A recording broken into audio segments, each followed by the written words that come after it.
إنها القاطعة. أيها الشعب الجزائري، أي واحد يمن بالفرشيطة قاطعوه، لا نتزوج منهم ولا يتزوجون منا، لا نبيع لهم ولا يبيعون لنا، لا نتاجر بينهم معهم، لا بيع ولا شراء بيننا ولا علاقات، تقطع العلاقات بهم. تصوروا لو كان قبايليه نقولوا كاميرا نايت سيد اللي راهي في الحبس ما دارت والو كاميرا نايت سيد راهي في الحبس من شهر اوت. تصوروا كاميرا نايت سيد تجي دير فيديو وتقول ما تزوجوش بالعرب، من قاطعوا العرب، ما تاجروش مع العرب راهم. تصوروا قبايليه تقول هذا الكلام. يا دلالي واش كان يصرى؟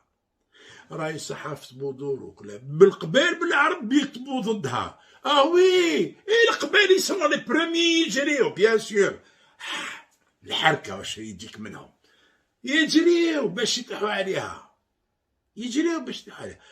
تصوروا كاميرا نيتسي تقول هذا الكلام هذا او اي قبائلية. لما تقولوا نعيمة صالحي كلي ما صرا والو،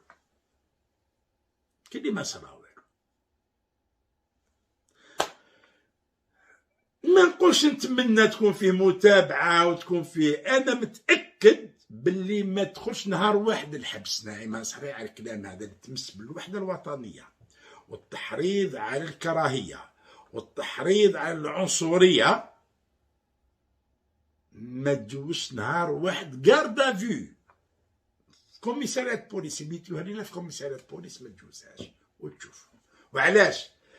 ماشي عندها كتاف، ماشي غادو يضحيو بها هي الاولى، نو، على خاطرش هذه هي ثقافة العصابة الحاكمة، وهذه هي الفلسفة تاعهم، وهذه هي سياستهم. ما يقدروش يجوا يحاكموا على سياستهم، يحاكموا سياستهم يدخلوا على الحبس. السياسة ديالهم هما، الثقافة ديالهم هما، الفلسفة ديالهم هما، هذه هي مبنية على هذا الشيء.